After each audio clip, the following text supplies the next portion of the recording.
Hey. All right, so today we are talking about 3 keys to healthy vulnerability. So you've probably heard a lot about why vulnerability is important, and you might have a sense of what it is, but we'll just go over some of the basics just to get started. So there's been a lot of research about how vulnerability is an antidote to shame. And the reason for that is that shame really gets embedded in the things that we hide, the parts of ourselves that, we tamp down, we don't feel comfortable with. And the less those things are exposed to the light, the more they can just like compound all of those,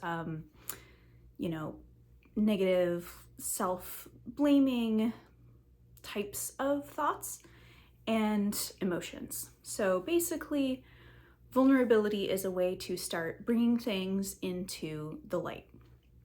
So obviously, sounds great in theory, but easier said than done, right? So that's why I want to talk about just a really simple 3-step process for how to develop healthy vulnerability in your life. And that is, first of all, to see yourself, then support yourself, and finally share yourself authentically. And it's really important to start with those first 2 steps and not just jump into number 3 immediately. Not that, you can't just decide to be vulnerable and then do it, but it's not just like, oh, cool, I'm just gonna overshare everything in my life now and tell everyone my deepest, darkest secrets.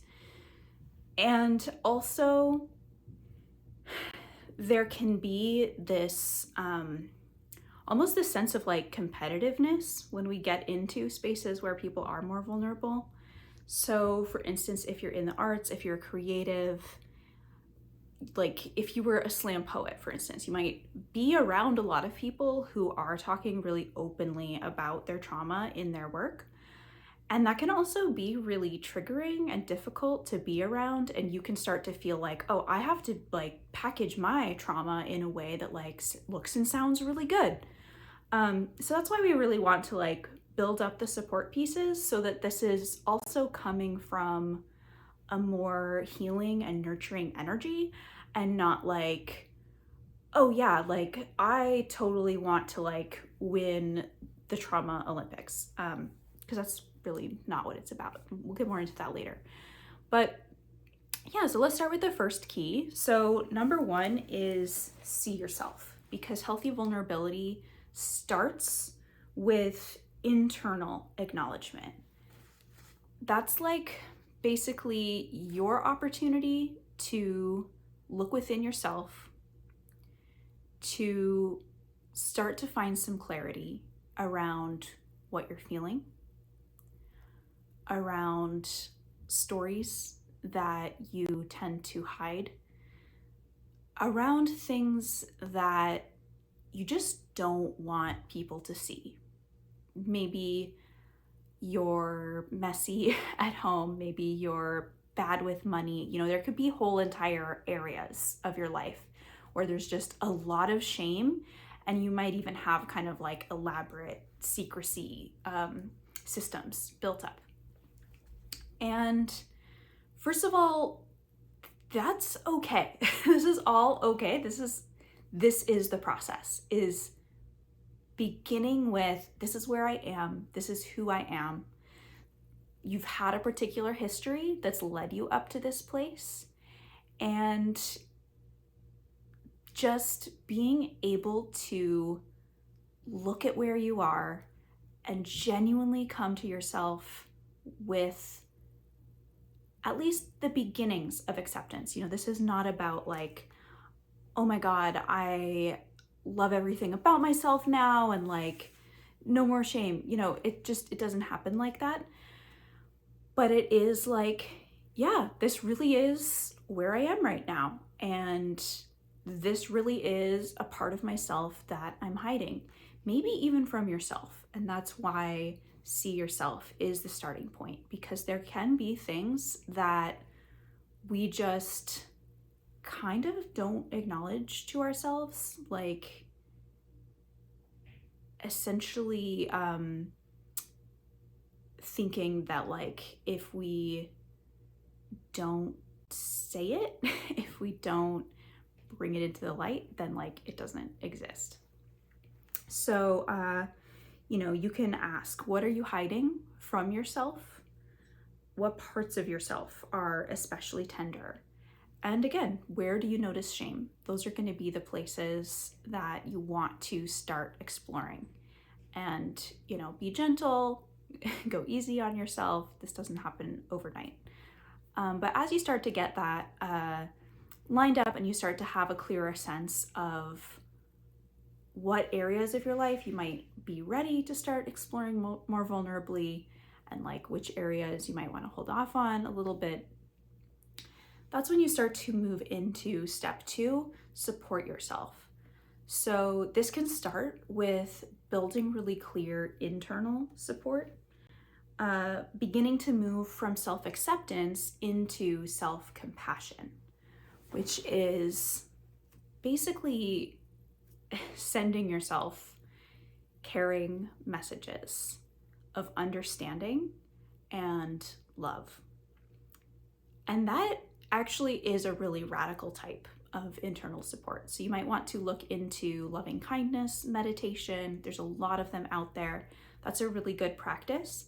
But you can also just, whenever you notice shame or challenging emotions or difficult things coming up, you can just like take a pause,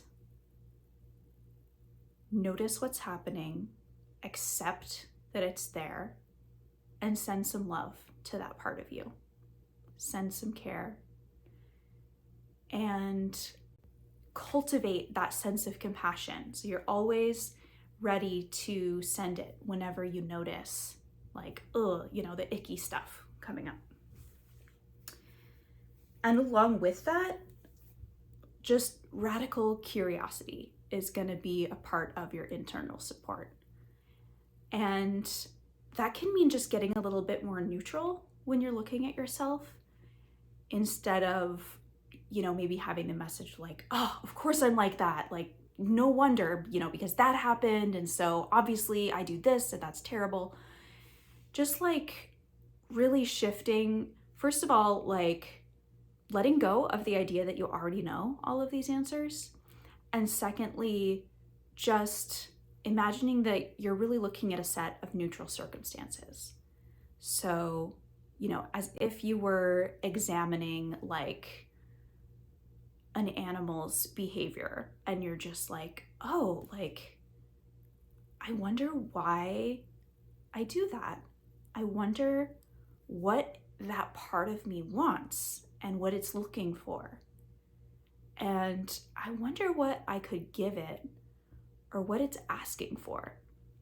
Just really bringing those questions forward, not necessarily needing to find answers, but it's a way to kind of diffuse the charge of the intensity that can come up with this kind of thing. So then you're also going to be looking for external support. And that could include professional support, a therapist, most likely, particularly if there are trauma experiences in your past, which really means anything in your history that was too overwhelming for your nervous system to handle at the time. And so it got encoded into your body in a way that can be really intense. And there's a lot of information about trauma out there and about when you might need a therapist. But basically, if you think therapy might be a good idea, check it out. See if it is. Look for a therapist that's a good fit for you. A lot of people just have one negative experience and jump out of it. Also, if you have complex trauma, a series of incidents or a long-term unsafe situation, like childhood trauma, things like that, it can be really, really hard to be vulnerable with a stranger. So So a therapist can be a part of your team, but definitely don't expect that, you're just going to go to therapy and it's going to like fix everything. So you may want to work with a therapist. You may also want to work with a coach who might be able to either work with you in like different types of creative output that you might want to work with, or somebody who specializes in vulnerability practices, authentic relating, things like that. So there's a lot of options for professional support, but you definitely want to cultivate some other external support as well. So small group of friends is a really good idea. Also, talking to your partner or partners, family members, basically anyone who you trust to be able to communicate well with you about what you need, and people who are open to really clear conversations about boundaries. So that is really going to be the key here, is like, who are the people who are not just going to like decide that they know the best way to interact with these vulnerable areas, but are actually really open to talking to you about what you need. So there's an opportunity for you to actually teach them and show them, hey, this is what I need right now. So you might want to set boundaries around confidentiality. Also, just general non-judgment. Hey, I want to be able to share about some of my experiences, and this is the kind of atmosphere that I want to do it in. So it can be one-on-one. Small groups can also be really healing. A lot of the times as we go on this journey, we start to be able to share with bigger and bigger groups. But you can definitely look for kind of closed containers. So a support group or group therapy are, potential options. There's also a lot of online courses, memberships, different types of spaces where you kind of have that cultivated group that already has some rules in place. So you can look and see if you find something like that that may work for you. So, okay, so you've gone through these first two steps: see yourself, support yourself. And then that is when we get to step 3, share yourself authentically. So like I said earlier, this is not going to be a competition. You are not trying to make it sound really good or like, oh yeah, like this happened in my past, but I'm totally over it.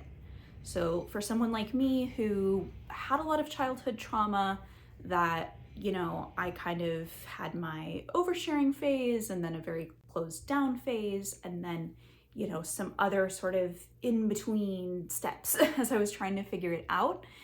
I used to like tell some stories in a really detached way, where it was just like I was not connected to the emotion of what I was sharing.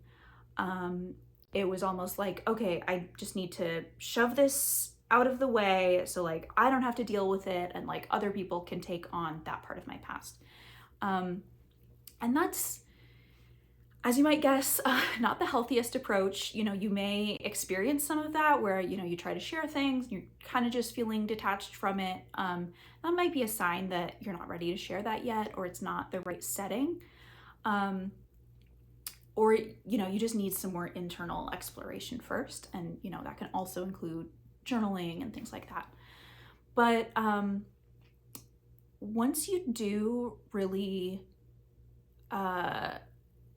find your own connection to the self-compassion, sometimes compassion for your younger self, like, oh my God, yeah, that really happened. That was really me who went through that.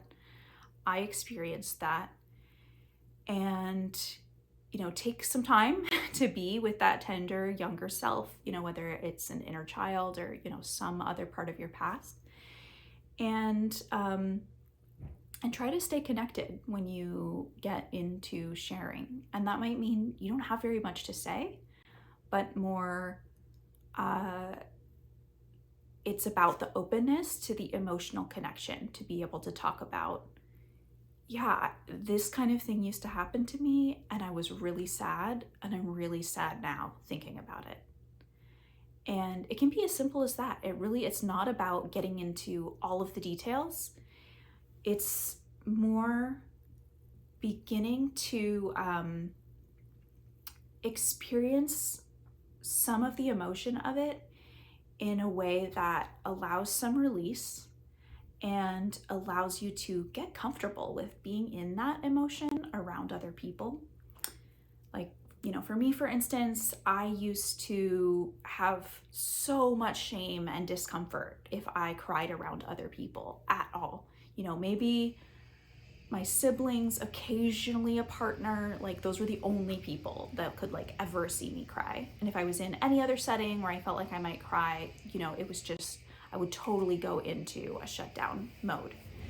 And that did not change overnight. That really was a long, long process of being able to connect and stay in some difficult emotions. And I remember, writing classes where I'd read something out loud in class, I would just be sobbing. I would feel like such a mess. I would feel like so much ickiness around it. And then I would go take care of myself and look after myself and notice, yeah, that was hard and I got through it. And, I wasn't like pushing myself in that kind of environment every day. But I no longer was like coaching myself on how not to cry. It was like, actually, yeah, that's okay. That's going to happen sometimes. And that is a part of the vulnerability process, is like being able to have those emotional responses that maybe we completely hide from ourselves or other people, to start to be able to have those in healthy relationship. So yeah, don't push yourself. It's all part of a process. But that's basically a pretty simple, less than 20-minute overview of the 3 steps to healthy vulnerability. See yourself, support yourself, share yourself authentically.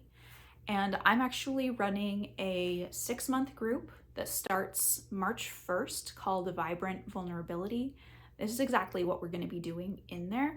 We're going to have group exercises. We're going to do coaching together, and basically, cultivating that kind of really intimate support for people who are interested in doing this work together.